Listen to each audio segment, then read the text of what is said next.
The air is thick, a humid soup that clings to your skin like a damp wool blanket, smelling of crushed ferns, rotting cedar, and the faint, metallic tang of a nearby swamp.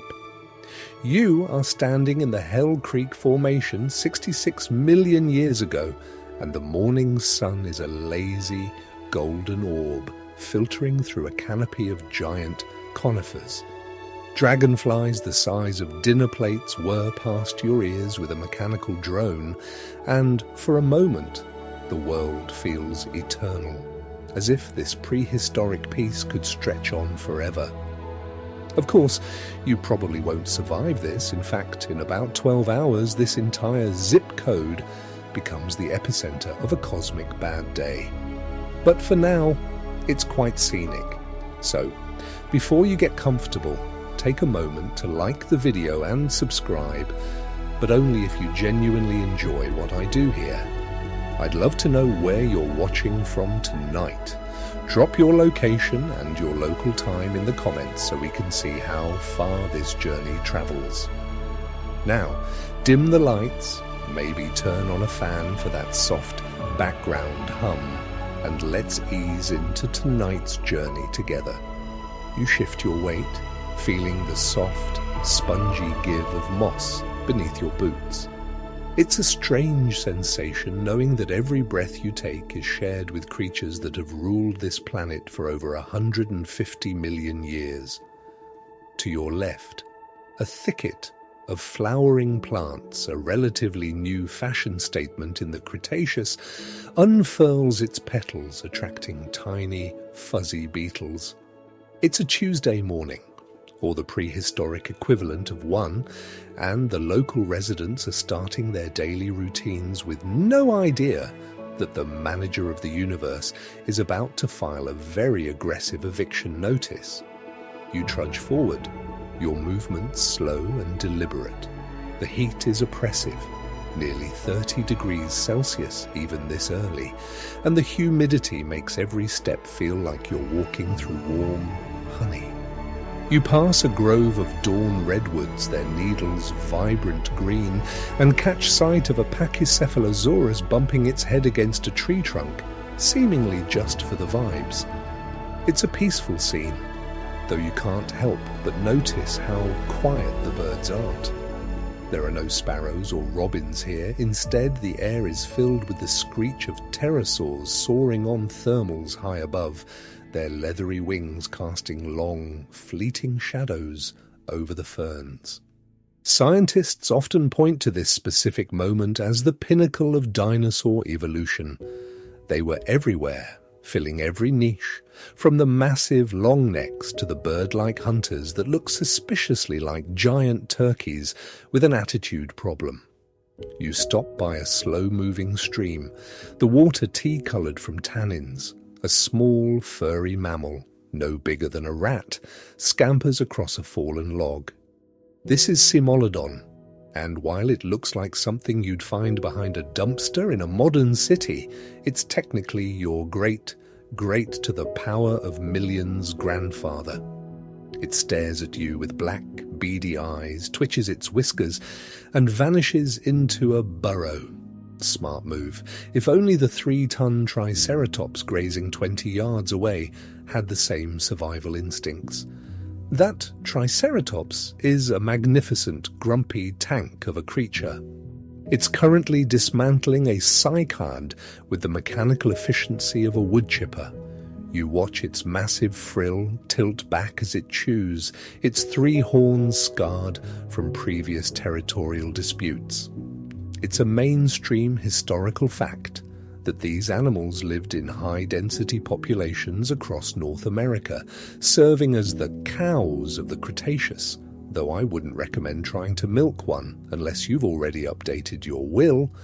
They were the backbone of the ecosystem, providing the primary protein source for the apex predators lurking in the tree line. As you linger in the shade of a ginkgo tree, you might notice something odd about the atmosphere. It's richer in oxygen than you're used to, making you feel strangely energized, almost lightheaded. There's a quirky, fringe tidbit often discussed in certain paleontological circles, suggesting that the Earth's gravity might have been slightly different, or the atmospheric pressure significantly higher to allow such massive creatures to move with grace.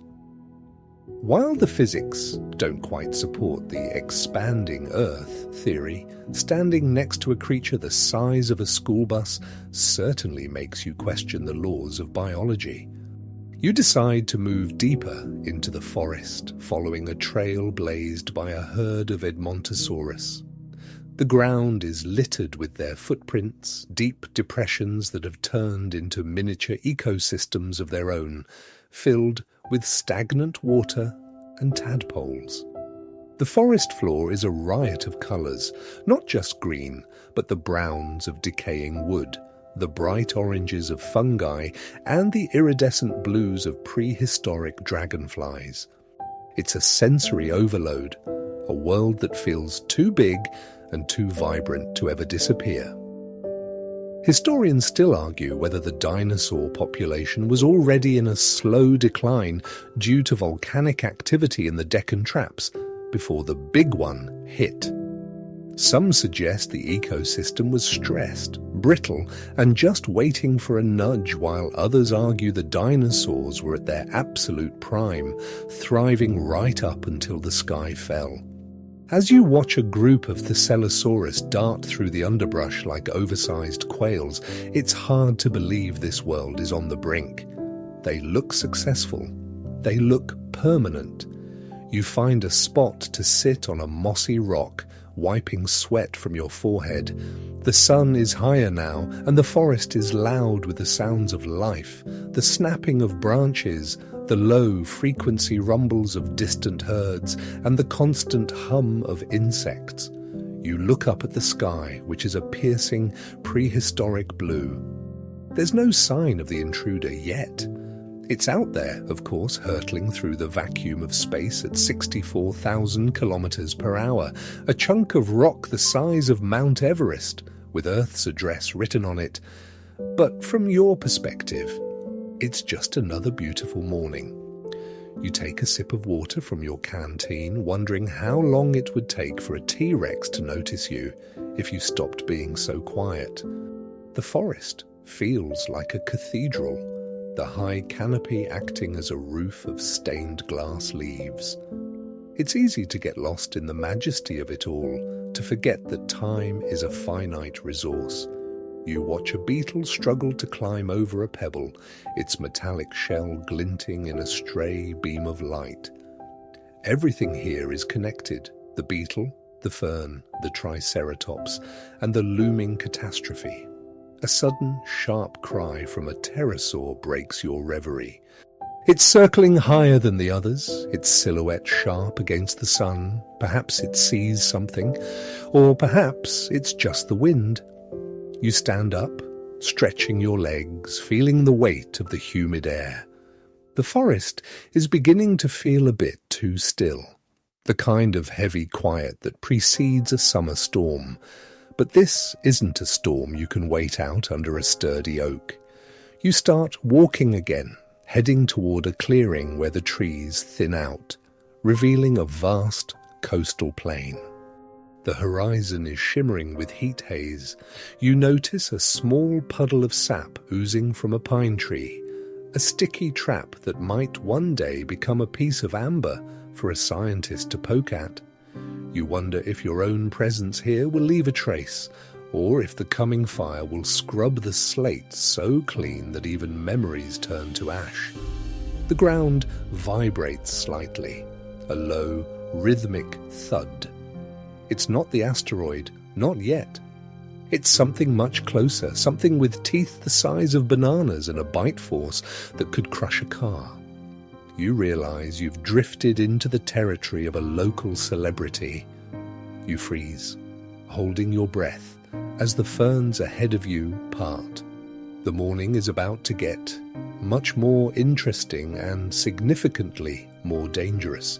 You tuck yourself behind a massive trunk, peering through the foliage. The king is coming and he's looking for breakfast. The shadows move first, long and jagged, stretching across the clearing. Then comes the sound, a deep, guttural hiss that vibrates in your chest.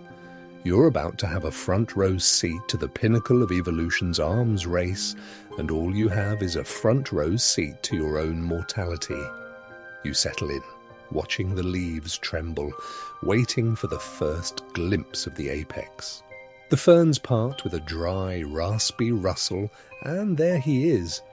You're currently staring at a multi-ton nightmare dressed in pebbled, tea-coloured scales and a surprising amount of proto-fluff along his spine.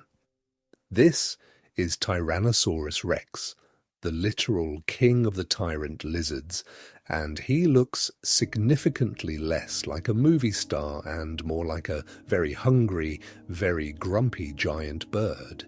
He's stepping into the clearing with a delicate, almost dainty gait that contradicts his 7-ton bulk. You press your back against the rough bark of a sequoia, trying to become one with the moss, because while you're technically an invasive species from the future, you'd rather not end up as a prehistoric snack. He pauses, tilting his massive head. His snout is scarred, likely from a disagreement with a lady T-Rex, or perhaps a particularly rebellious Triceratops. He sniffs the air, a deep, wet inhalation that you can hear from 20 yards away. His olfactory bulbs are the size of loaves of bread. He can smell you, the rotting fish in the creek, and probably what that Edmontosaurus over the hill had for lunch 3 days ago. You realize with a start that he's looking right toward your tree. Luckily for you, his brain is currently processing a much larger signal, a herd of hadrosaurs congregating by the riverbank. Watching him move is a masterclass in bioengineering. It's a mainstream historical fact that T-Rex possessed one of the strongest bite forces of any terrestrial animal ever, capable of exerting about 35,000 newtons of pressure. That's enough to pop a car like a juice box. He isn't just a scavenger, despite what some contrarian documentaries might have told you in the 90s. He's a precision instrument of demolition. He shifts his weight and you see the massive muscles of his thighs, the cauda femoralis, bulge and ripple. He's built for power, not necessarily a marathon, which brings us to a bit of a spicy academic dust-up. Historians still argue whether T-Rex was a true sprinter or merely a very fast power walker. Some biomechanical models suggest that if he actually ran with both feet off the ground, his own leg bones would have shattered under the stress like dry toothpicks. Others argue he could hit speeds of up to 40 kilometers per hour, which is plenty fast enough to catch a terrified human who's trying to film him for a TikTok. Regardless of the math, as you watch him prowl, he looks plenty fast enough for your comfort level. There's a quirky, fringe tidbit that pops into your head as you watch him snap at a bothersome fly. Some researchers have speculated that T-Rex might have been a pack hunter, or at least a familial one. Imagine not just one of these looking for you, but a whole squad of teenage Rexes faster, leaner, and even more impulsive, flanking you while the big guy takes the center. It's a terrifying thought, but here in the clearing, he seems to be a solo act, a lone sovereign surveying a kingdom that's about to be hit by a celestial wrecking ball. He lets out a sound then, not the lion-like roar from the movies, but a low, vibrating, closed-mouth vocalization. It sounds like a subwoofer buried in the mud, a whump, whump, whump that makes the water in the nearby puddles dance in concentric circles. It's a territorial claim, a vibration that resonates in your very bones. You feel a strange sense of awe, a primal recognition of his dominance. It's a shame, really. He's spent millions of years evolving into the perfect killing machine, only to find out that perfect doesn't mean much when a rock the size of a mountain decides to skip the formalities. He begins to move toward the river, his tail acting as a massive counterweight, swinging in a slow, rhythmic arc. You follow at a safe, respectful distance, staying downwind. The forest floor is littered with the remnants of his reign, crushed saplings, deep gouges in the earth, and the occasional bleached bone of a long-dead rival. You pass a patch of ferns where he clearly took a nap earlier. The depression in the ground is large enough to park a compact car in. It smells faintly of old meat and musk, a scent that's uniquely apex predator. As you reach the edge of the riverbank, the view opens up. The river is wide and silt-heavy, churning with the movements of prehistoric crocodiles, Dinosaurs, that are easily the size of a city bus.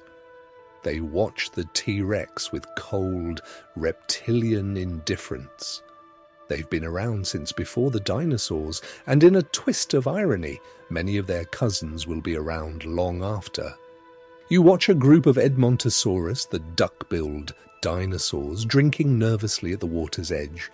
They are social creatures, honking to one another in low musical tones. They know the king is here. They can feel the vibration of his footsteps through the soft mud. The T-Rex doesn't rush. He's a stalker. He lowers his body, using the tall horsetails as cover. It's almost comical to see something that large trying to be sneaky, but in this dappled morning light, his mottled skin blends surprisingly well with the shadows. He's waiting for the right moment, the one individual who wanders just a little too far from the safety of the herd.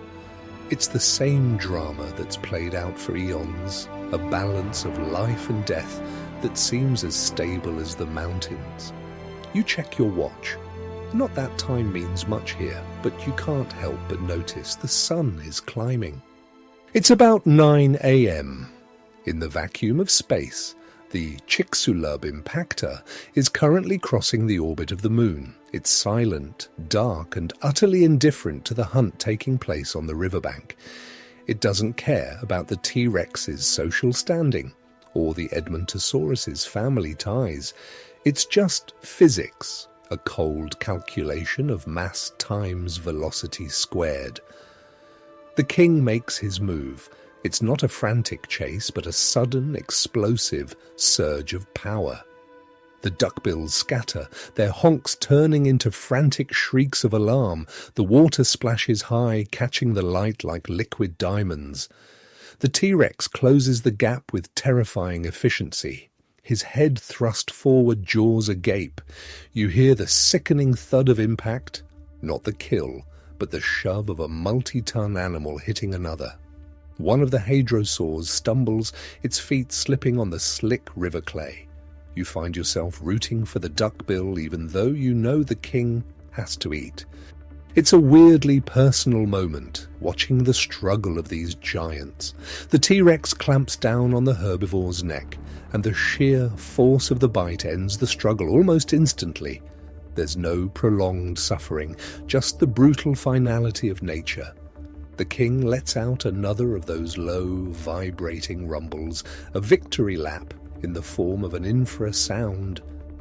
He begins to drag his prize back toward the tree line, his meal secured for the next few days. Except he won't have a few days. He won't even have a few hours to digest this properly. You want to shout a warning to tell him to maybe find a very deep cave or a submarine, but of course, you're just an observer.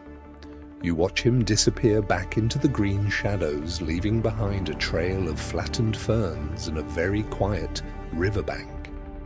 The other dinosaurs slowly return to the water, their short memories already resetting to survival mode. You take a seat on a fallen log, feeling a bit drained. The sun is getting hotter, the air more oppressive. You notice a slight shimmer in the distant sky, a tiny speck that wasn't there before.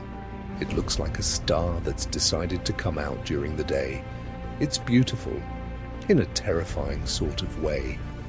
You remember that crocodile dung sunscreen from your last time-travelling adventure and realise you're going to need something a lot stronger than SPF 50 for what's coming next. The forest settles back into its rhythm. The insects return to their buzzing, the pterosaurs continue their soaring, and the river flows on. But the light is changing. It's becoming harsher, more sterile. The golden hue of the morning is being replaced by a brilliant white glare that seems to be originating from a single point in the heavens. The second sun has arrived, and it's growing larger by the minute. You look up, squinting, and realize the clock has finally run out. The sky over the Hell Creek Formation is no longer that serene, prehistoric blue you've grown accustomed to over the last few hours. It's early afternoon now, and something has changed in the high atmosphere. A blemish, a pinprick of light that is rapidly graduating from a curious daytime star to a terrifying, unblinking eye. This is the Chicxulub asteroid, a 10-kilometre-wide mountain of silicate and metal, currently screaming toward the Yucatan Peninsula at 20 kilometres per second. To put that in perspective, that's about 60 times the speed of sound. If you blinked, you'd miss its entry, but you can't blink because the sheer brilliance of it is beginning to sear itself into your retinas. You stand in a clearing, shielding your eyes with a hand that feels suddenly very small and very fragile. Around you, the forest has gone deathly silent. The Triceratops you were watching earlier has stopped its mechanical chewing, its massive head tilted toward the heavens. The birds, or rather the avian dinosaurs and pterosaurs, have ceased their screeching.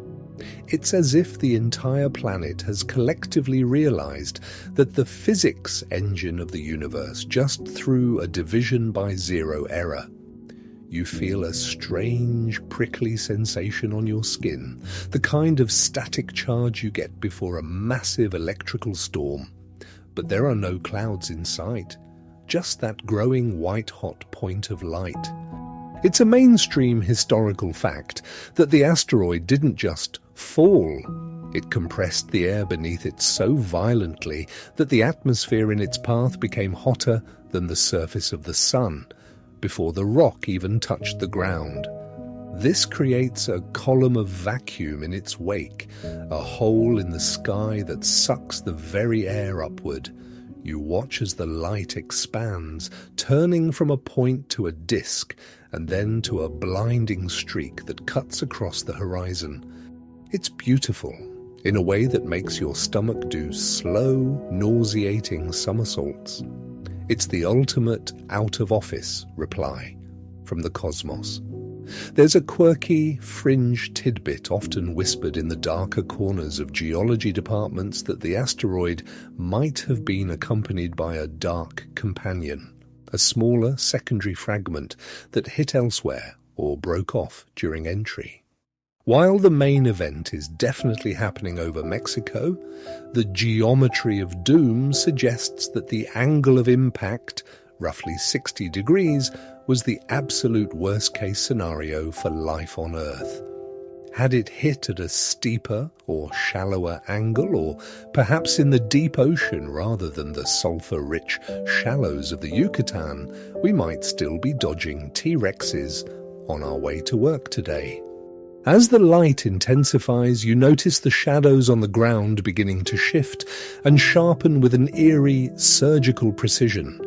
The leaves of the ferns cast shadows that look like ink spills. You see a group of Quetzalcoatlus, pterosaurs with the wingspan of a fighter jet, scrambling to take flight, their instinct telling them to get as high as possible, though there is no high far enough to escape what's coming.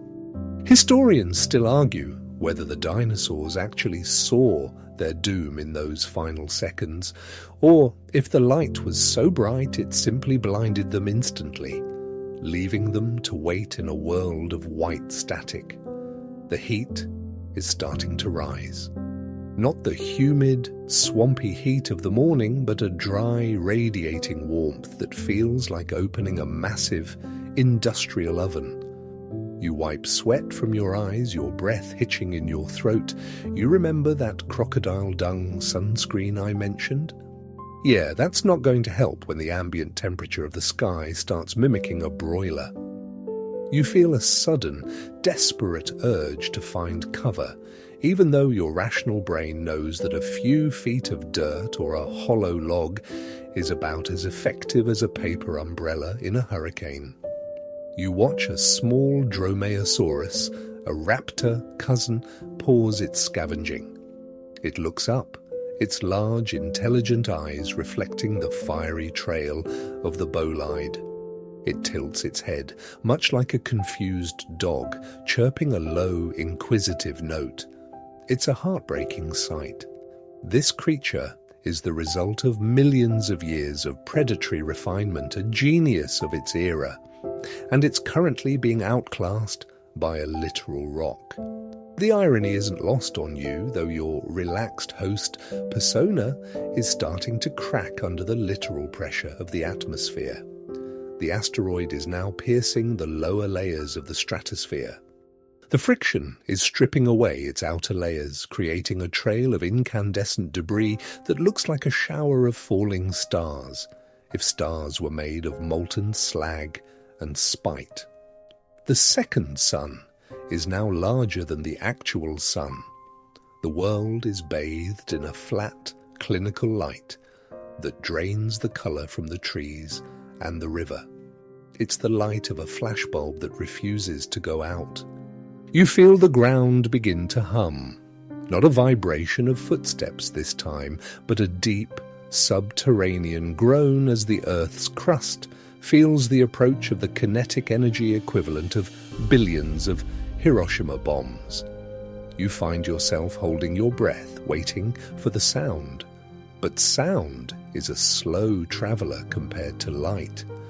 The impact is happening thousands of miles to your south, and while the light arrived instantly, the news of the destruction is still transit.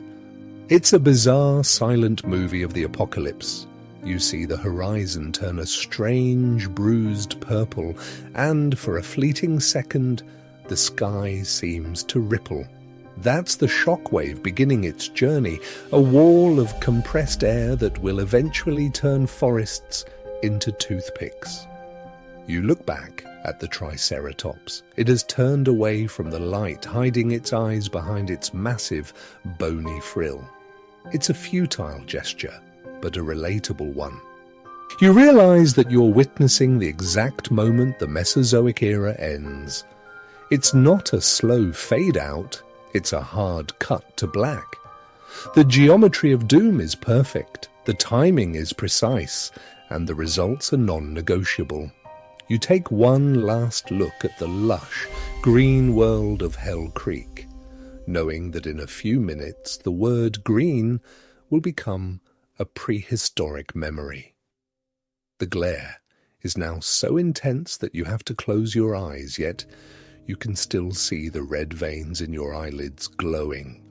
The heat is becoming a physical weight, pressing down on your shoulders. You feel a strange sense of vertigo, as if the earth is tilting beneath your feet. The silence is finally broken, not by a boom, but by a low, whistling hiss, as the air itself is displaced by the incoming heat. The curtain is coming down, the lights are being turned up to 11, and the show is about to end with the loudest standing ovation in the history of the planet. The silence of the last few minutes is finally, violently, and irrevocably murdered. You've been standing there in that eerie, whitewashed stillness, waiting for the other shoe to drop. And when it finally does, it's not a sound so much as it is a physical assault. The sonic boom from the asteroid's passage through the atmosphere reaches your ears, a jagged, bone-shaking crack that feels like the sky itself has been torn in half by a giant, invisible zipper. It's a mainstream historical fact. that the pressure wave from a bolide of this size is capable of levelling entire forests and bursting the lungs of any creature unlucky enough to be standing in the open. You, however, are shielded by the magic of narration, though your eardrums are certainly ringing like a cathedral bell. You stagger back, your hands instinctively flying to your ears. The sound is a low-frequency roar that you don't just hear. You feel it in your molars, your ribs, and the very marrow of your bones. Around you, the Hell Creek forest is reacting in real time. The massive dawn redwoods, some of which have stood for centuries, are swaying violently as the first edge of the atmospheric displacement hits. Leaves are stripped from branches in an instant, creating a green blizzard that obscures your vision. It's a sensory overload of the highest order, a chaotic symphony of snapping wood and the terrified bellows of a world that has suddenly realized it is no longer safe. There's a quirky, fringe tidbit about the acoustics of this moment. Some acoustic physicists suggest that because of the atmospheric density and the sheer scale of the energy release, the sound might have circled the globe multiple times, creating a phantom roar that would have haunted the survivors for days. For you, right here, it's just a wall of noise that refuses to let up. It's the sound of the sky breaking, a literal transition from the biological world to the geological one. You see a flock of Avisaurus, small predatory birds, literally knocked out of the sky by the sheer force of the air pressure, their delicate forms tumbling into the ferns like broken toys. You watch as the horizon to the south begins to glow with a terrifying, sickly orange hue.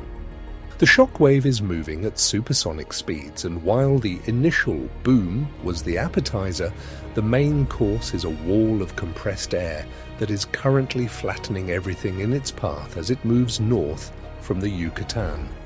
Historians still argue whether the initial blast wave was enough to kill the majority of dinosaurs in North America instantly, or if the subsequent thermal radiation was the primary culprit. Either way, the sound is just the herald of the end. It's the universe's way of saying, pay attention, because this is the last thing you'll ever hear. You try to find cover behind a massive outcropping of sandstone, your boots slipping on the carpet of freshly shredded pine needles. The wind is picking up, a hot, dry gale that smells of ozone and toasted earth. It's a far cry from the humid, swampy breeze of the morning. You catch sight of a Dakota raptor, a lean, feathered killing machine, huddled in the lee of a fallen log. Its feathers are ruffled, its eyes wide with a primal, uncomprehending terror. It looks less like a predator now and more like a frightened house cat. You feel a pang of sympathy. No amount of evolutionary cunning can prepare you for the sky exploding. The roar transitions into a deep, subterranean rumble. The ground is now shaking with a sustained, rhythmic violence. This isn't just an earthquake, it's the Earth's crust ringing like a struck gong. You see a nearby pond, the one where the duckbills were drinking so peacefully just an hour ago, literally jump out of its bed. The water is tossed into the air in a chaotic spray, and fish are left flopping on the mud as the basin is tilted by the seismic waves. It's a world turned upside down, a literal breaking of the natural order that had held steady for millions of years. Remember that king of the tyrant lizards we saw earlier? The one with the 35,000 newtons of bite force? He's currently struggling to stay upright. You see him in the distance, his massive tail swinging wildly to maintain balance as the earth liquefies beneath his feet. He lets out a roar, but it's swallowed by the greater roar of the planet. It's a humbling sight. the king, is just another bit of biological matter in the face of a kinetic energy event that dwarfs the combined nuclear arsenal of the entire human history. The sky is no longer white, it's turning a bruised, angry red. The hole the asteroid punched in the atmosphere has allowed a column of superheated plasma to vent back into space, but it also created a vacuum that is now being filled by a rush of air from all directions. This creates a literal firestorm. You feel the temperature spiking again, not the slow bake of the second sun, but a sharp, biting heat that makes every breath feel like you're inhaling steam. You hunker down, pulling your jacket over your head, wishing you'd brought more than just some imaginary sunscreen. You notice something strange falling from the sky. It's not rain, and it's not ash. It's small, glassy beads, tektites, molten rock that was ejected into space by the impact and is now screaming back down through the atmosphere. They hiss as they hit the damp earth, glowing like tiny, dying coals. They are the tears of the sky, the physical debris of a continent being vaporized thousands of miles away. One lands near your hand, a perfect, translucent sphere of what was once Yucatan limestone. It's a morbidly beautiful souvenir of the apocalypse. The sound is now a permanent fixture, a static hiss that has replaced the silence of the forest. It's the sound of a world being scrubbed clean. You look around at the Hell Creek Formation, and it's unrecognizable. The lush greens are gone, replaced by a chaotic mess of brown and grey. The air is thick with dust and the smell of toasted wood. You realize that the most famous extinction isn't a single moment, it's a cascading series of horrors, each one louder and hotter than the last. You take a deep, shaky breath, tasting the grit of the falling ash. The sound of the sky breaking was just the beginning of the second act. The world has been signalled, the warning has been given, and the survivors, if there are any, are now entering a realm of darkness and fire. You look up at the red-tinged sky, wondering how much longer the light will last. The sun is being blotted out by a rising wall of soot and debris, and the long night is about to begin. But before the darkness, there is the fire, and before the fire, there is the water. The impact itself is a moment of pure, unadulterated physics that defies the human capacity for scale. While you are thousands of miles north in what will one day be the Dakotas, the news of the contact at the Yucatan Peninsula arrives through the bedrock before it arrives through the air. At the moment of impact, the asteroid, a mountain of stone travelling at 45,000 miles per hour, doesn't just hit the water. It treats the shallow Caribbean Sea like it isn't even there. It punches through the water, through the layers of limestone and gypsum and deep into the Earth's crust in a fraction of a second. It's a mainstream historical fact that the energy released was equivalent to over 100 trillion tons of TNT, creating a crater over 110 miles wide and 20 miles deep. You feel the primary seismic wave hit you now, a P wave that moves through the ground like a literal pulse. It's a sharp, vertical jolt that knocks you off your feet and sends you sprawling into the dust. This isn't the swaying of a typical earthquake, it's the earth being struck by a cosmic sledgehammer. Around you, the landscape is being physically rearranged. The river you were watching earlier has been shaken so violently that its banks have collapsed, turning the water into a slurry of mud and uprooted ferns.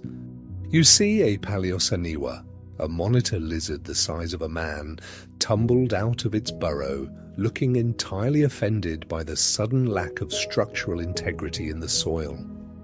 There is a quirky, fringe tidbit regarding the instant of impact that suggests the sheer pressure was enough to create shocked quartz and even microscopic diamonds across the blast site.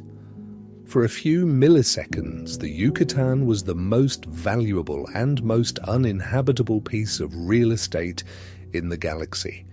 As the asteroid vaporized, it took a significant portion of Mexico with it, turning billions of tons of rock into superheated gas and plasma. This gas bubble expanded at hypersonic speeds, pushing the atmosphere aside and creating a vacuum that began to draw everything, air, water, and debris, into a pillar of fire that reached halfway to the moon. You struggle to stand, but the ground is still vibrating with a high-frequency hum that makes your vision blurry. To the south, the horizon has disappeared behind a wall of white-hot light.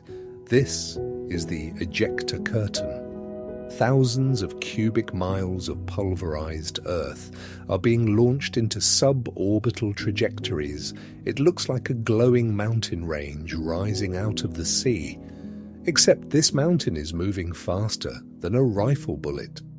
Historians still argue whether the heat from this initial plume was enough to ignite the atmosphere globally within the first hour, or if the slow bake of the returning debris was the true killer. From your vantage point, the distinction feels a bit academic. It's getting very hot, very quickly. The sea at the impact site didn't just splash, it was turned into instant searing steam. A column of water and vaporized rock shot into the stratosphere, carrying with it the charred remains of 1,000 miles of coastline. You can almost imagine the scene at the epicenter, the ammonites and sharks of the Tethys Sea being flashed into a gaseous state before they even felt a drop in pressure. It's a clean, clinical erasure of life.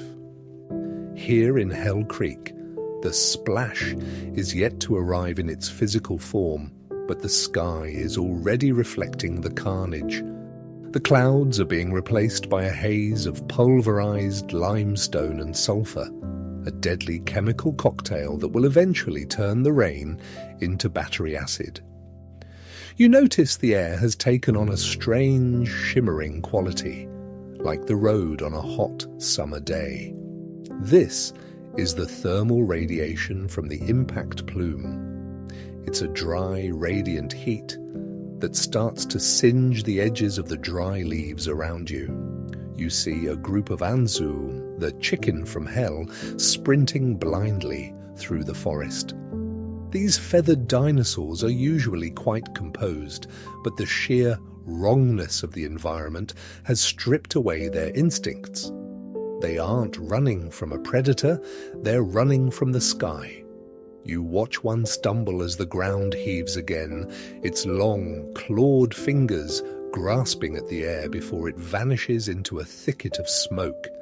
Remember that kingly T-Rex we saw earlier, the one dragging its breakfast? He's likely dropped his prize by now. No creature, no matter how high on the food chain, can ignore the feeling of the Earth's crust buckling. You're witnessing a total breakdown of the biological contract. Usually, there are rules. Stay quiet, stay hidden, eat, or be eaten. But the asteroid doesn't play by the rules of biology. It plays by the rules of celestial mechanics. You feel a sense of profound isolation, standing on a planet that has suddenly become an alien world. There's a low, grinding sound coming from the Earth now, a sound like 1,000 freight trains colliding at once. This is the sound of the crustal plates themselves reacting to the stress. Fissures begin to open in the soft, silty soil of the floodplain, venting volcanic gases and steam. The smell of rotten eggs, sulfur, becomes overpowering. It's as if the Earth has a stomachache of biblical proportions. You pull your collar over your nose, trying to filter out the grit, but the dust is everywhere. It's in your eyes, your hair, and your lungs. You look toward the river again.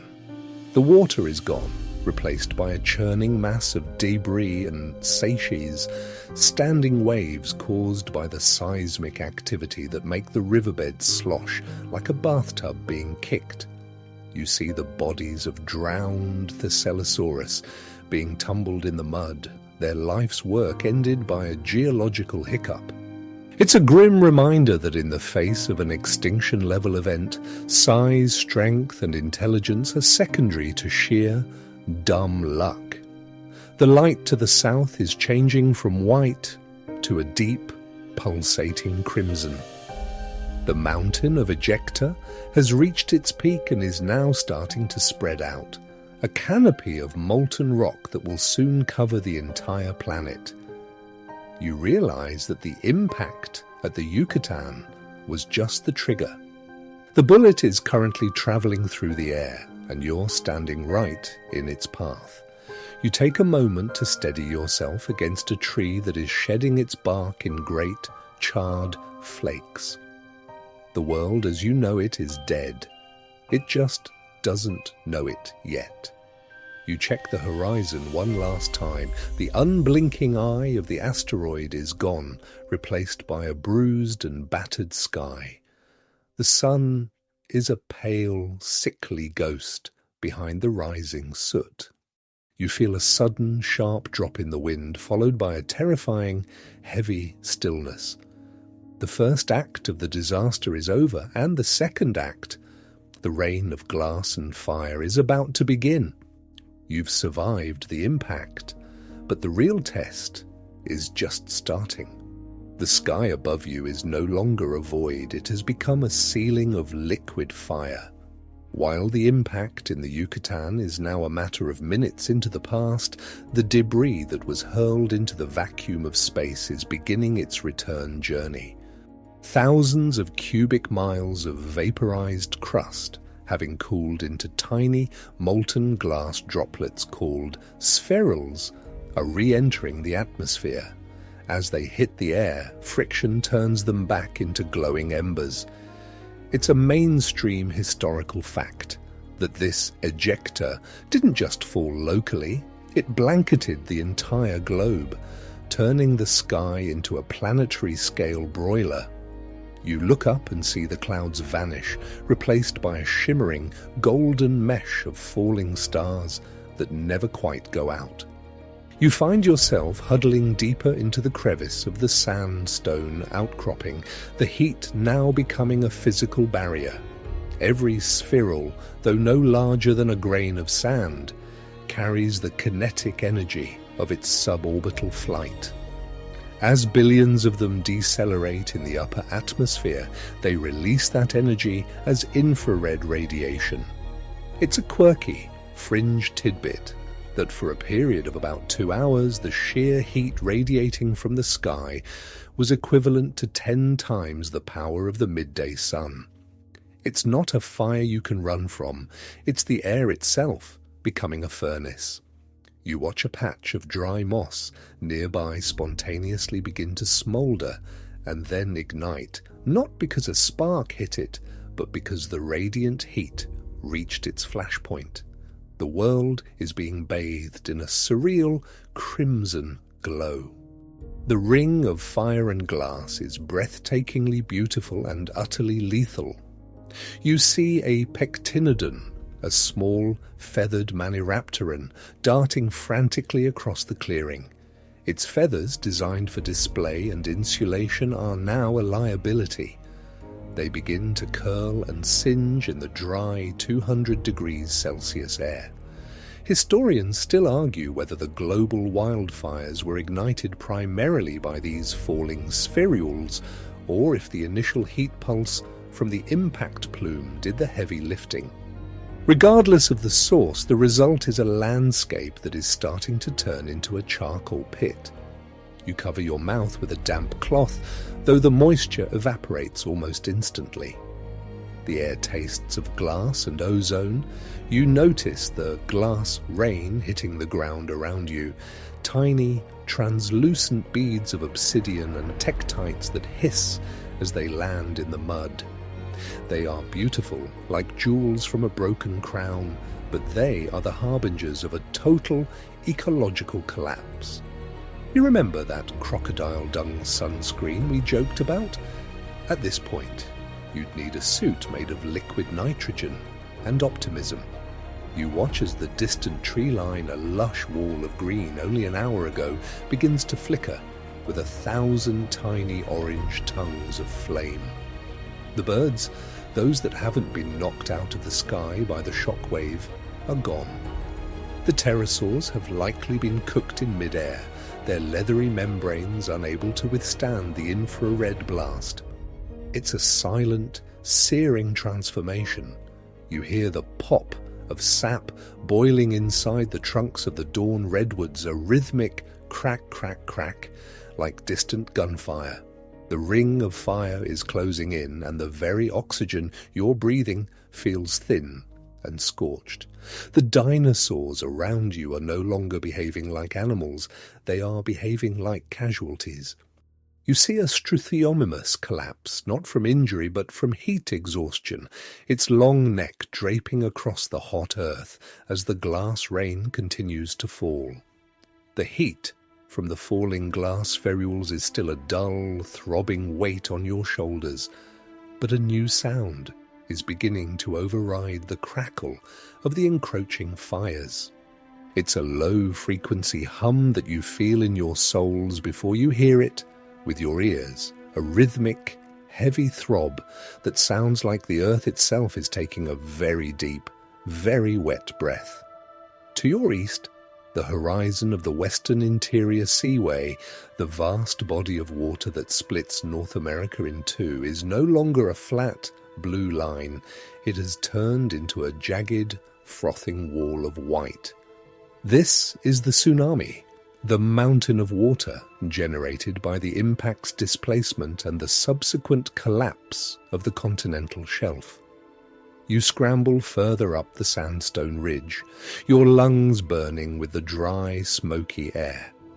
It's a mainstream historical fact that the Chicxulub impact triggered tsunamis that reached heights of up to 1,000 feet near the epicenter, and even here, thousands of miles away, the surge is moving inland with the momentum of an express train. This isn't a wave you can surf. It's a wall of liquid debris carrying pulverized limestone, uprooted forests, and the carcasses of millions of marine creatures. You watch as the water hits the coastal plains, erasing the landscape like a wet cloth across a chalkboard. There is a quirky, fringe tidbit often discussed by sedimentologists regarding the Tanis site, where the surge was so powerful it pushed fish upstream into freshwater rivers, burying them instantly alongside terrestrial dinosaurs. As you watch the water approach, you see the river you've been following suddenly reverse its flow. The water doesn't just rise, it explodes upward as the massive pressure from the seaway forces its way into every creek and tributary. You see a Tylosaurus, a massive mosasaur, tumbled through the air, tossed like a piece of driftwood into the middle of a forest of dying conifers. It's a surreal, horrifying sight, a leviathan of the deep meeting its end in a woodland. The water hits the base of your ridge with a sound like 1,000 building collapses. The ground beneath you shudders as the force of the surge shears away the soil.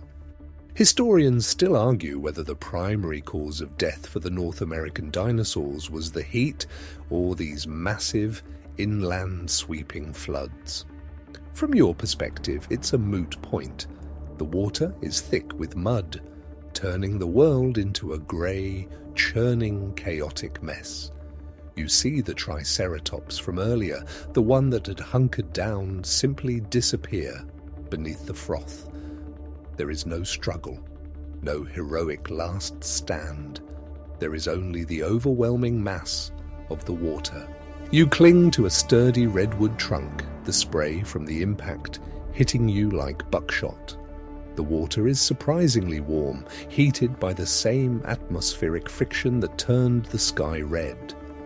You're witnessing the literal rearrangement of geography. The seaway is reclaiming the land, carving new channels and burying the old world under meters of sediment. The mountains of water are the final architects of the fossil record, sealing the fate of the dinosaurs in a tomb of silt and clay that will remain undisturbed for 66 million years. As the first surge begins to recede, it leaves behind a wasteland. The fires have been doused, but in their place is a landscape of slick grey mud and broken timber. The silence that follows is even more terrifying than the roar. The birds are gone, the insects are drowned, and the great herds have been scattered to the winds. You look out over the new coastline, realizing that the map of your world has been redrawn in a single afternoon.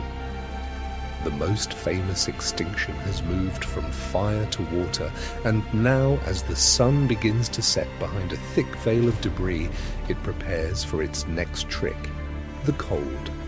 The receding water has left a world that looks like it was put through a blender and then set to broil.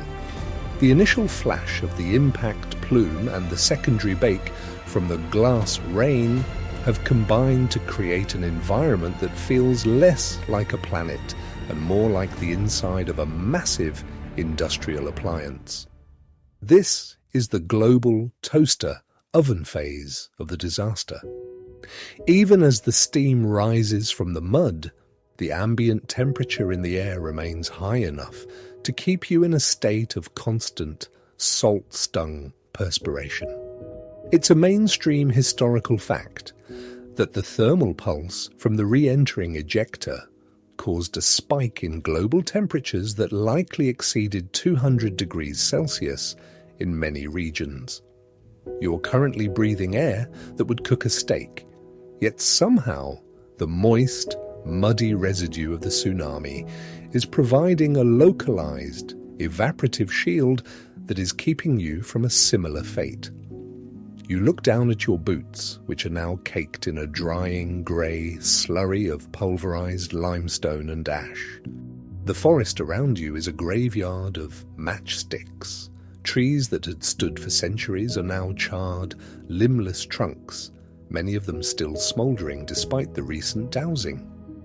The heat is persistent, a dry, radiating presence that seems to come from every direction at once. It's not just the sky, the very ground is radiating heat back at you. You find yourself stepping carefully as the mud is beginning to crack and hiss, venting the last of its stolen moisture into an atmosphere that is already saturated with the smell of toasted wood and sulfur.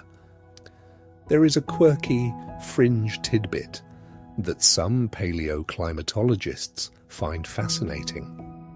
The idea that the toaster oven effect might have been unevenly distributed due to the Earth's rotation and the specific trajectory of the ejector. This means that while some parts of the world were being baked at pizza oven temperatures, other shadow zones might have been slightly cooler, allowing for the survival of those few lucky lineages that eventually made it through. However, here in North America, you are definitely in the high heat setting. You watch as a small puddle of water, all that's left of a deep pond, literally boils away in a matter of minutes, leaving behind a white crust of minerals and the parched remains of a prehistoric dragonfly. Historians still argue whether the heat pulse lasted for a few hours or a few days. The math of atmospheric cooling is complex, but the biological impact is simple. If you couldn't get underground or underwater, you were in serious trouble.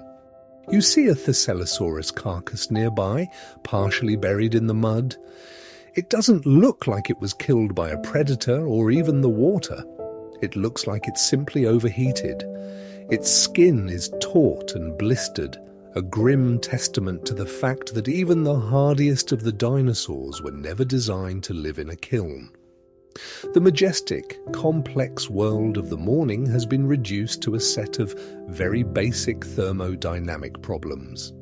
You find a slightly cooler spot beneath an overhanging slab of sandstone that was partially cleared by the tsunami. The air here is a few degrees more tolerable, though tolerable is a relative term when you're currently living inside a disaster movie. You notice the sky is beginning to change color again. The brilliant, terrifying crimson of the glass rain is fading into a dull, muddy brown.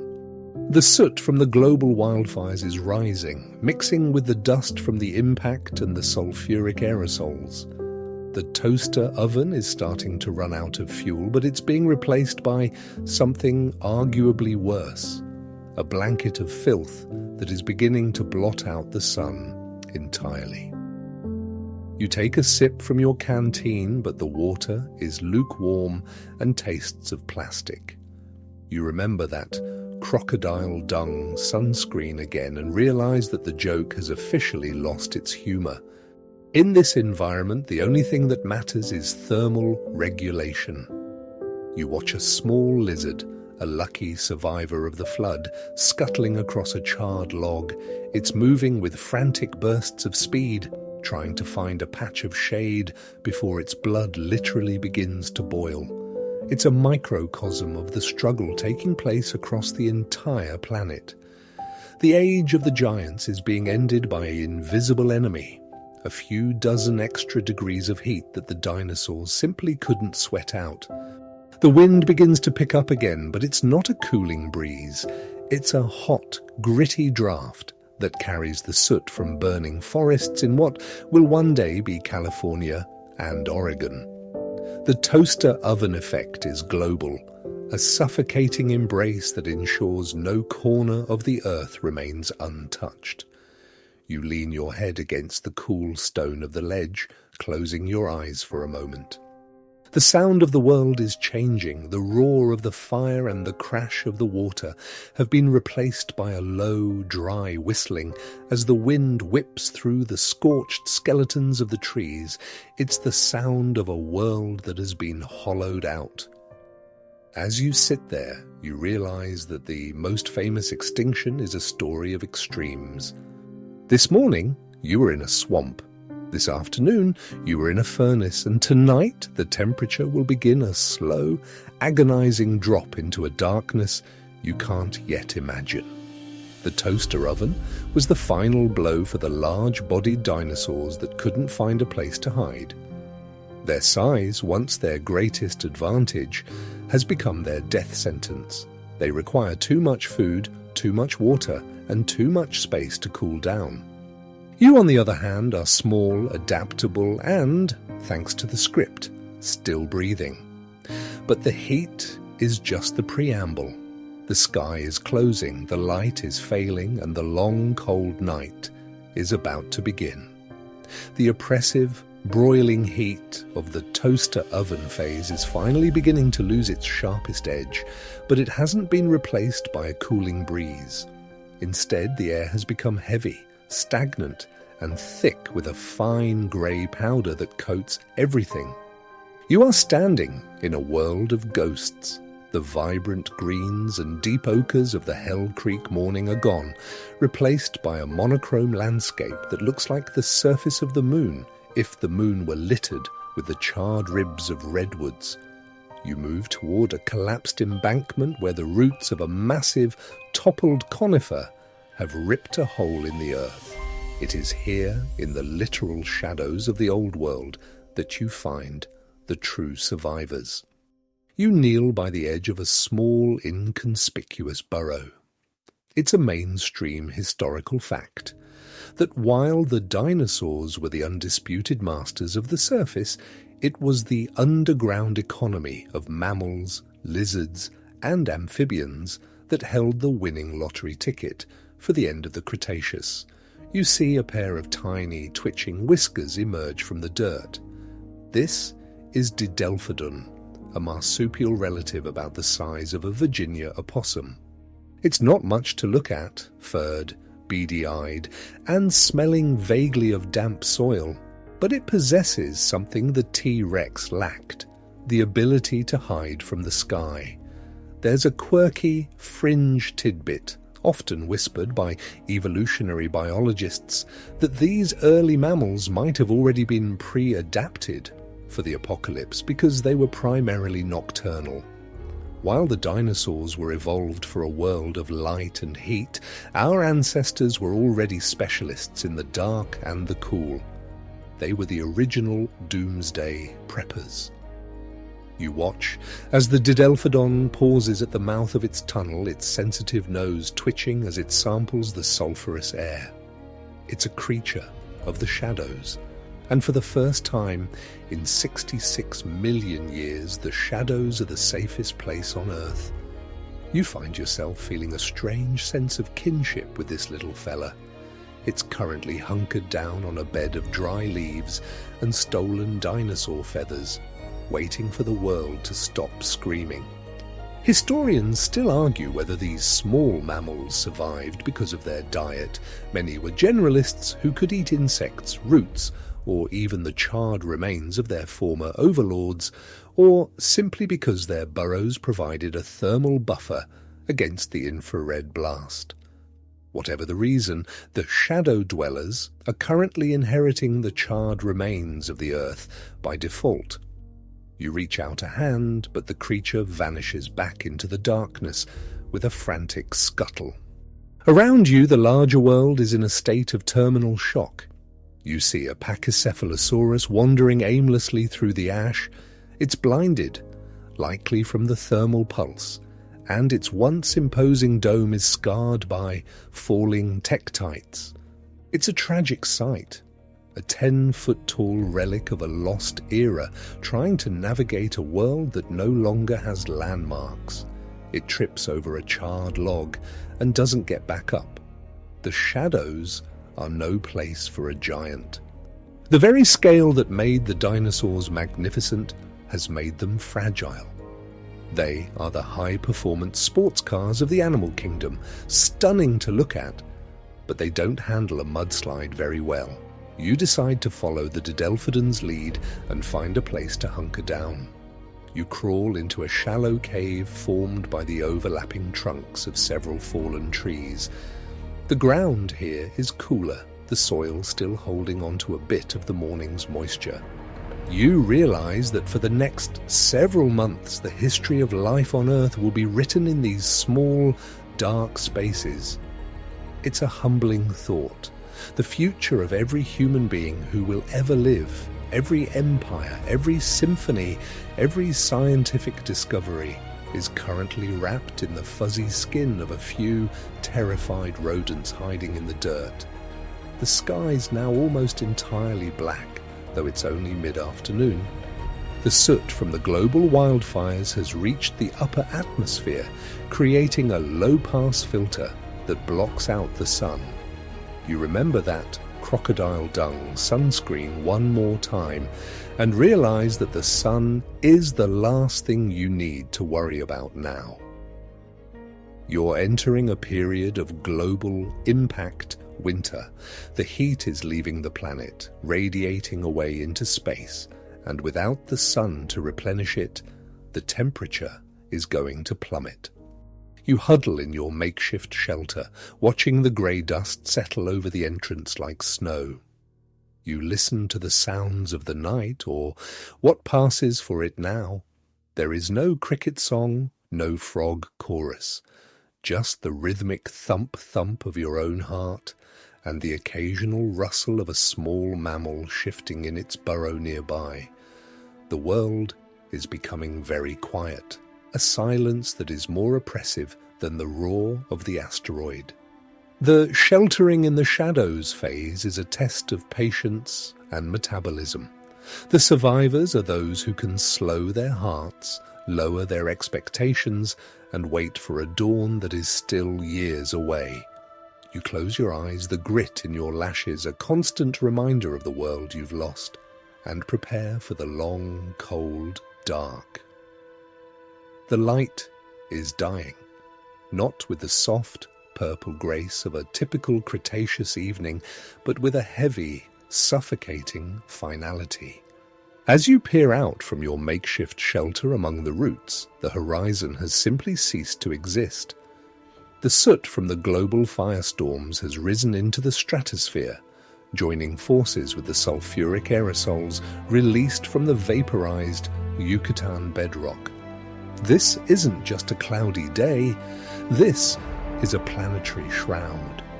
It's a mainstream historical fact that this impact winter effectively turned off the sun for several years, plunging the Earth into a semi-permanent twilight, where the stars were invisible and the moon was a forgotten myth.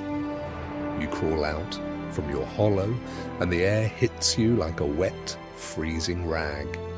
The temperature has dropped 40 degrees in a matter of hours. The toaster oven has been switched off and the freezer door has been left wide open. The dust is so thick now that you can't see more than 10 feet in front of you. It's a fine, choking silt that tastes of burnt cedar and old pennies. You see a Champsosaurus, a crocodile-like reptile, motionless by the edge of a frozen-over puddle. Its metabolism, tied to the warmth of the sun, has ground to a halt. It's not dead, not yet, but it's a statue in a museum of the doomed. There is a quirky, fringe tidbit that suggests the darkness was so profound that even if you held your hand 6 inches from your face, you wouldn't be able to see it. In this total blackout, the very concept of day and night became meaningless. The only thing that differentiates 1 hour from the next is the deepening of the cold. Historians still argue whether the sulfur-induced acid rain began immediately or took a few weeks to start dissolving the leaves of the surviving plants. As you look at a charred fern, you see the first droplets of a greasy, yellow rain beginning to fall. It hisses as it hits the ash, a chemical weeping for a lost world. You trudge through the grey drifts, your footsteps muffled by the layer of soot that now covers the earth like a funeral shroud. The darkness descends phase is the great filter of the extinction event.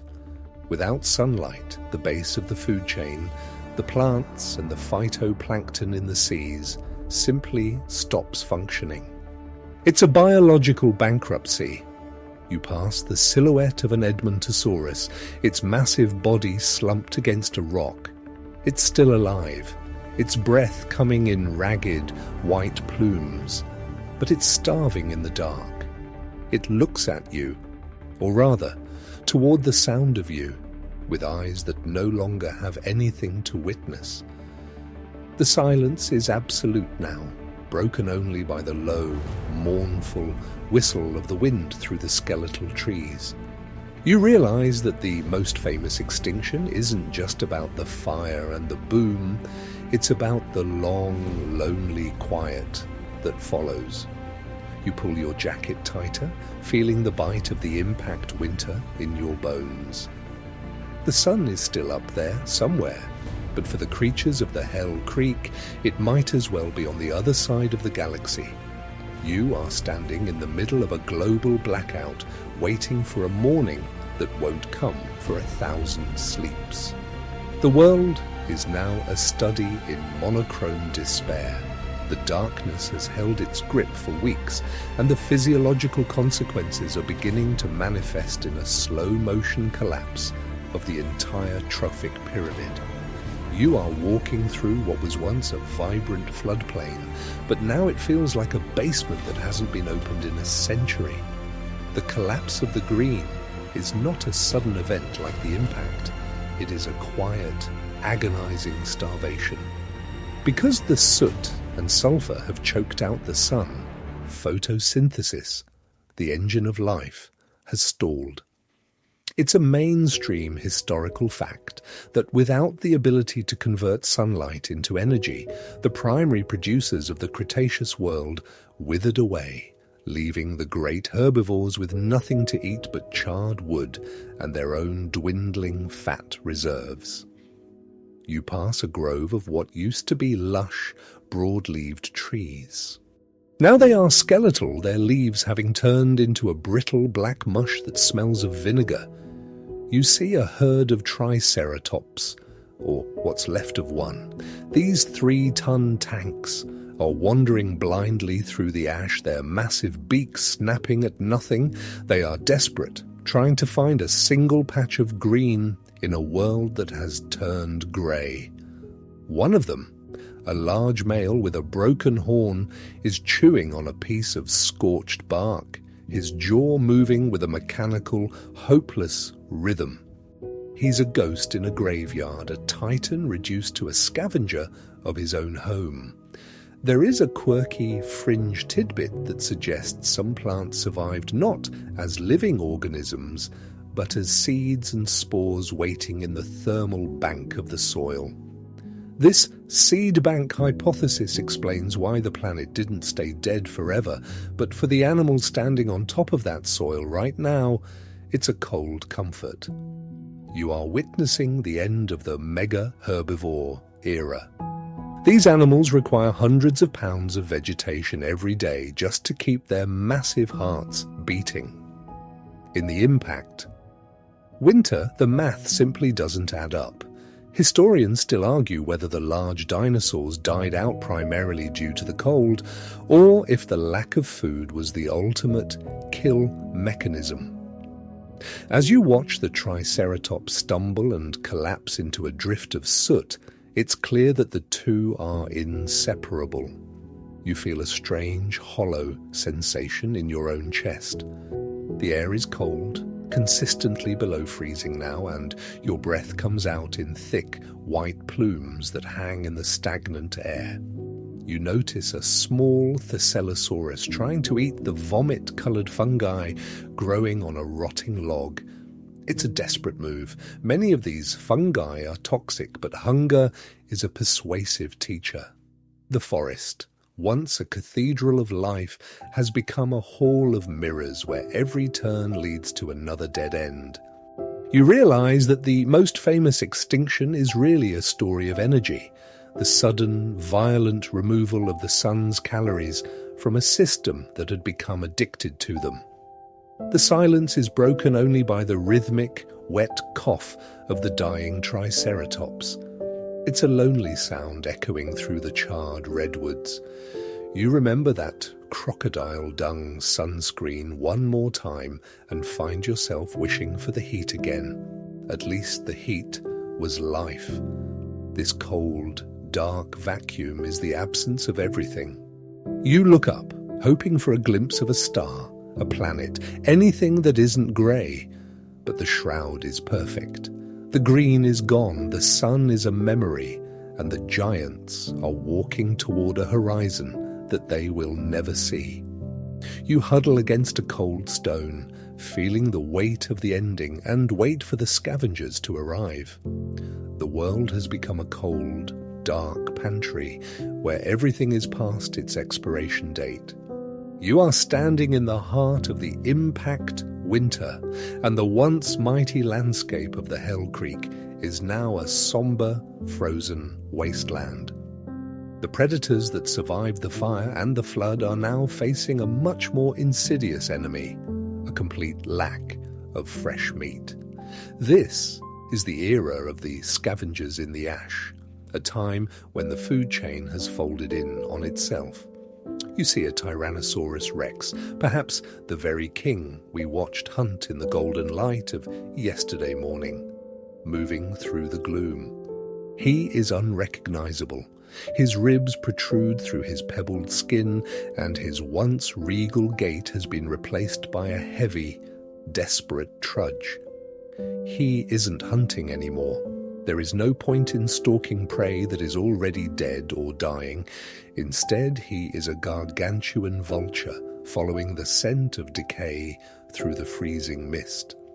It's a mainstream historical fact that the apex predators were among the first of the large dinosaurs to vanish because their caloric requirements were simply too high for a collapsing ecosystem. He finds the carcass of the Triceratops that collapsed in the previous section. Usually, a T-Rex would defend such a prize with a terrifying display of territorial aggression. But now, he doesn't even growl when a pack of smaller Acheroraptors begins nipping at the other end of the body. There is enough death to go around, but not enough life to sustain the living. There is a quirky, fringe tidbit that suggests some of the smaller feathered theropods might have survived a bit longer by turning to cannibalism or by digging up the buried hordes of ancient squirrels. While it sounds like a plot from a grim survival movie, the isotopic signatures in some late Cretaceous fossils suggest a radical shift in diet during the final years. Historians still argue whether the T-Rex lineages could have survived if they had been able to enter a state of torpor or hibernation, much like modern bears. However, a 7-ton endotherm is essentially a high-maintenance furnace. Once the fuel runs out, the fire goes out forever. You watch the king tear a strip of frozen flesh from the carcass, his movements slow and mechanical as a dusting of grey soot falls like snow onto his scarred snout. You feel the biting chill seeping through your clothes, a reminder that the most famous extinction is a marathon, not a sprint. The scavengers are the last witnesses to the old world's grandeur. You notice a Dakota raptor lurking in the shadows of a shattered sequoia, its feathers fluffed up to trap what little body heat it has left. It looks at the T-Rex not with fear, but with a cold, calculating patience. It is waiting for the king to fall so it can feast on the ultimate prize. It's a complete inversion of the natural order. In the ash, the only thing that matters is who can last the longest on the least amount of energy. The air is so still that the sound of the T-Rex's heavy breathing echoes like a bellows in a tomb.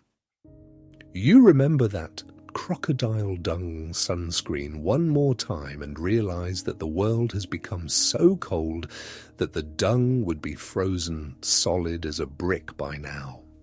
The scavengers in the ash are living on borrowed time, consuming the last biological capital of the Mesozoic. You turn away from the grim feast, stepping over the frozen remains of a prehistoric turtle. The land is failing, but the land is not the only place where the lights are going out. You look toward the horizon, where the frozen coastline meets the acidic sea, knowing that the tragedy beneath the waves is just as profound. The shoreline of the Western Interior Seaway is no longer the sparkling turquoise paradise it was just a few weeks ago. The water has turned a dark, bruised slate color, and the air here carries a sharp, stinging scent that makes your eyes water and your throat tighten. This is the Great Marine Silence. While the land was being baked and then frozen, the oceans were absorbing the consequences of the asteroid's chemical payload. It's a mainstream historical fact that the impact vaporized massive deposits of anhydrite and gypsum in the Yucatan, injecting billions of tons of sulfur into the atmosphere. When that sulfur washed back down as acid rain, it didn't just kill the plants. It fundamentally altered the chemistry of the world's oceans, causing a rapid drop in pH that turned the surface waters into a mild acid bath. You stand on a beach of grey, gritty ash, watching the waves lap at the shore with a sluggish, oily consistency. The foam is yellowed and thick. At your feet lies the wreckage of an entire ecosystem.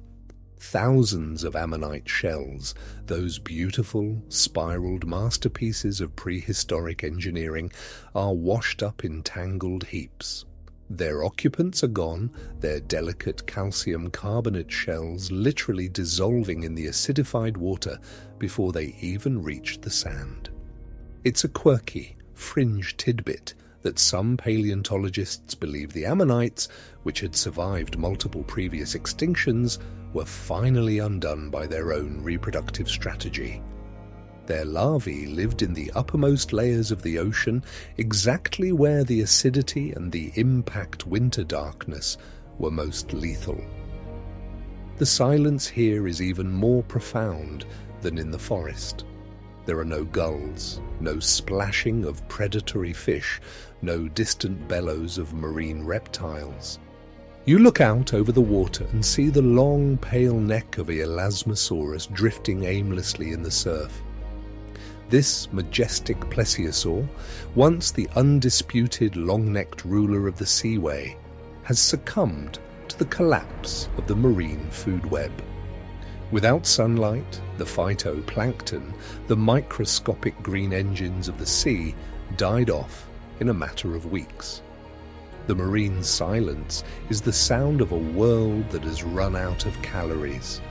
Historians still argue whether the deep-sea ecosystems survived better because they were insulated from the surface chaos, but for the titans of the Cretaceous shallows, the ocean has become a tomb. You reach down and pick up a fragment of a shell, feeling its rough, pitted surface. The acid has already begun its work, erasing the intricate patterns of a creature that had thrived for hundreds of millions of years. You remember that crocodile dung sunscreen one more time and realize that if you stepped into that water now, your boots might be the only things that survive the soak. The oceans, which cover the majority of the planet, are the true lungs of the Earth. And right now, those lungs are failing. You watch a lone Hesperornis, a flightless, loon-like bird with teeth, struggling to dive for fish that are no longer there. It surfaces with nothing but a mouthful of grey silt, a look of primal confusion in its dark eyes. The great marine silence marks the end of the age of sea monsters. The mosasaurs, the plesiosaurs, and the giant predatory fish are all following the T-Rex into the history books. You stand there as the sun, still just a pale, ghostly smudge behind the soot, begins to sink, casting no shadows on the acidic foam.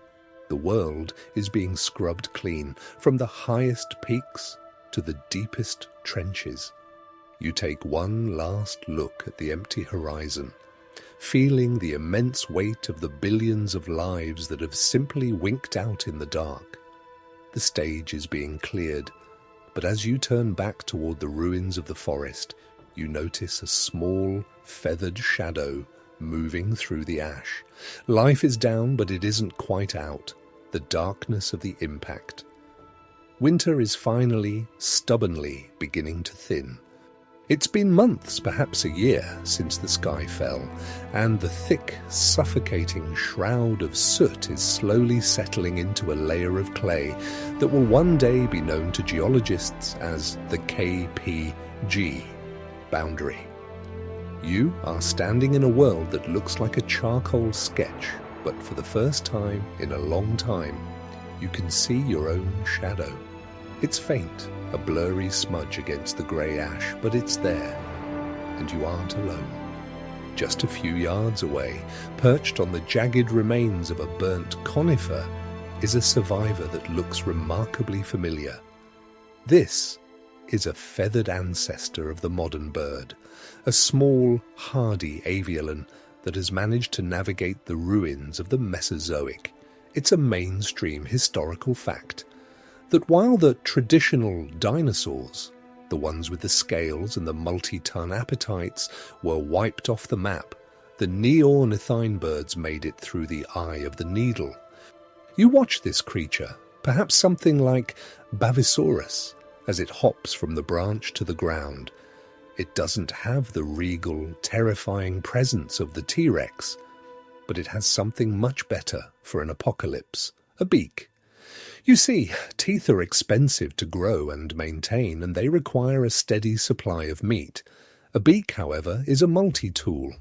This little survivor is currently using its beak to crack open a scorched seed that has been preserved in the soil. It is a generalist in a world that just executed all the specialists.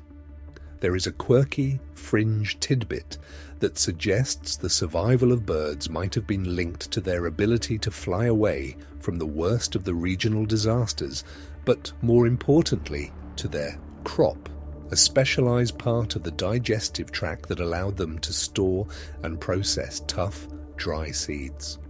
While the T-Rex was starving because there were no more Triceratops steaks, this little bird was thriving on the leftovers of the old forest.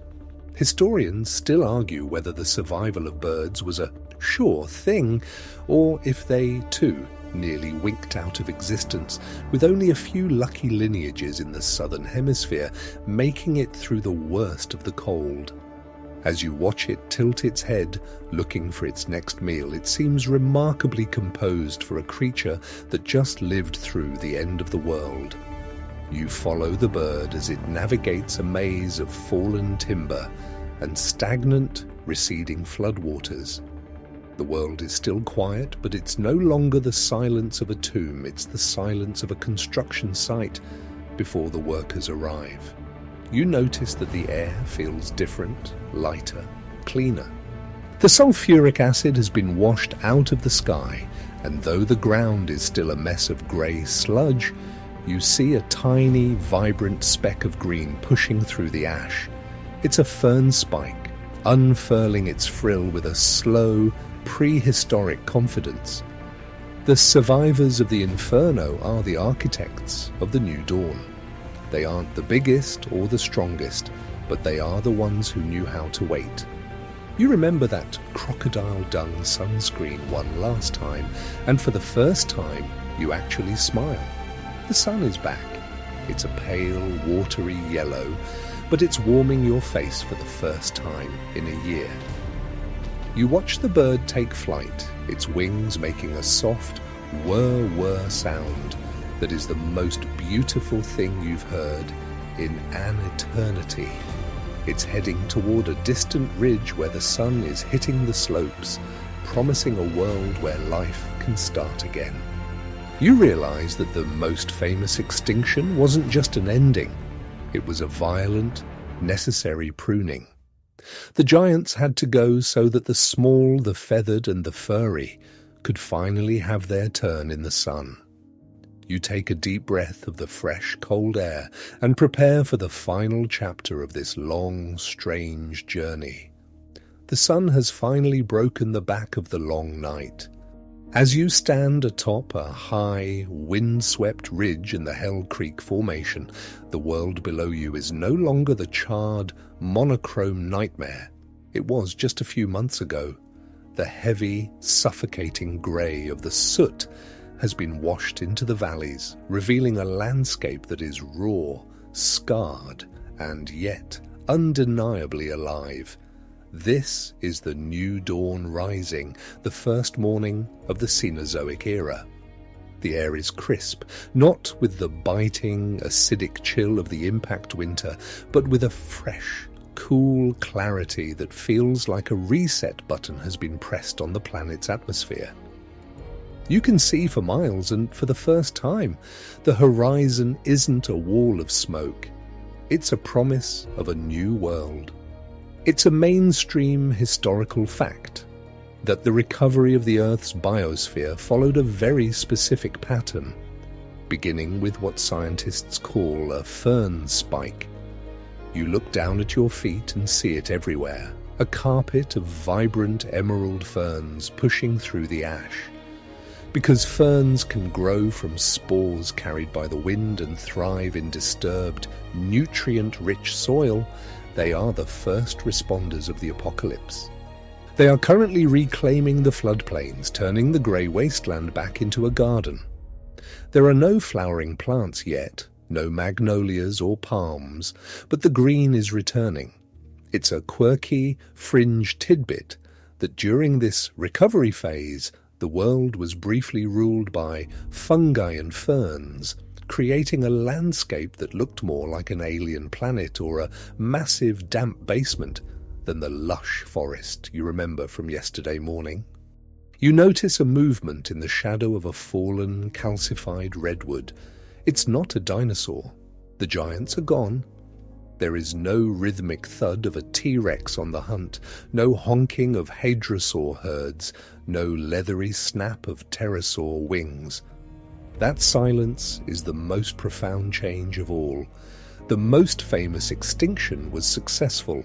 The non-avian dinosaurs have been entirely erased from the surface of the Earth. Historians still argue whether a few dead men walking populations lingered on in remote corners of the globe for a few thousand years, but for all intents and purposes, the reign of the reptiles has ended. In their place, a new cast of characters is stepping onto the stage. A small mammal, perhaps a descendant of the Didelphodon you saw earlier, scampers into the sunlight. It pauses on a mossy rock, its fur glowing in the morning light. It looks around with a twitchy, nervous energy, realizing that for the first time in 66 million years, it doesn't have to look up. The sky is no longer a source of terror. The age of mammals has begun, not with a roar, but with a cautious sniff. These small, adaptable creatures will eventually grow to fill the niches left behind by the titans.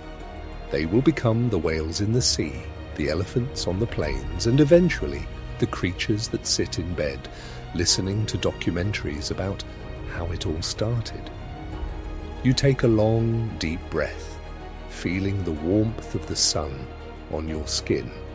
The new dawn is a reminder that the Earth is a resilient, stubborn thing. It has been hit by a mountain, cooked in an oven, drowned in a flood, and frozen in the dark, and yet here it is, growing ferns again. You remember that crocodile dung sunscreen one last time and realize you won't be needing it anymore. The world has changed, the rules have been rewritten, and the story of life is starting a brand new chapter. You watch a small bird, the literal descendant of a dinosaur, soar over the valley, its song the first music of a new era. The world is quiet now, a soft and gentle stillness that wraps around you like a heavy, warm quilt.